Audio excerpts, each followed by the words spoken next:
We're about 9 months and 3 weeks into Chelsea's recovery from her accident. She's not looking too bad.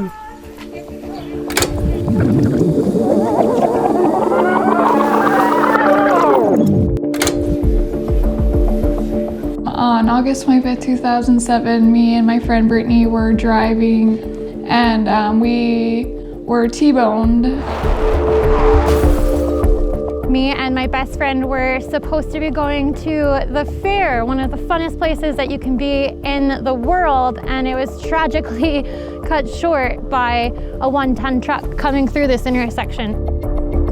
We were just coming into Raymond when an ambulance was going the other way. And I've never said this before, but I said somebody's life is changing today. I didn't know it was mine, or my daughter's, or family's. Of course, it isn't something that you want to see as your child all strapped into all the gear that they got to have with them as they load them onto the helicopter and STARS taking her to Calgary. The STARS people that were there were amazing. I knew that she was in good hands. Chelsie needed an intensive care unit. We were the flying intensive care unit that she needed between Lethbridge Hospital and the Foothills. We have the ability, fortunately, in the back of the helicopter to adjust the breathing that we provide for her, monitor for the pressures, monitor for proper oxygenation and breathing for her. Having 3 providers looking after this patient for 40 minutes outside the hospital versus 1 or 2 providers in the back of a ground ambulance for 2 hours driving down the road. It's important to minimize the out-of-hospital time and having people that have a lot of experience looking after people that are this sick in the back of the aircraft, that's helpful too, for sure. You're sedated so you don't get upset.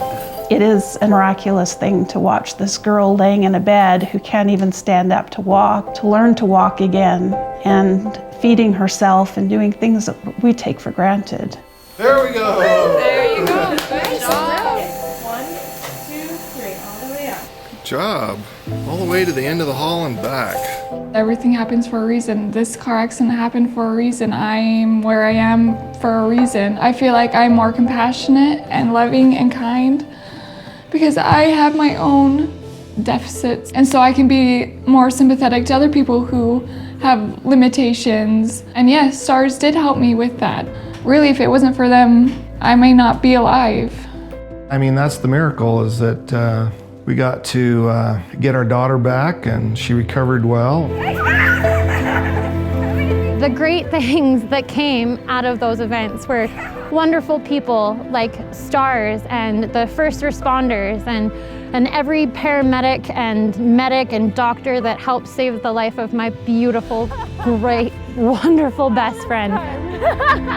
It's a real rewarding part of the job to see that some of the things that we do, I think hopefully do make a difference. I'm grateful that I can play a role in that. What we do when we fly patients, it is a privilege.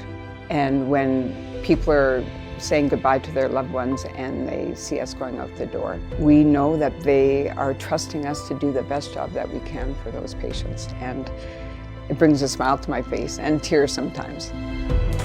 Thanks to STARS, I'm still here.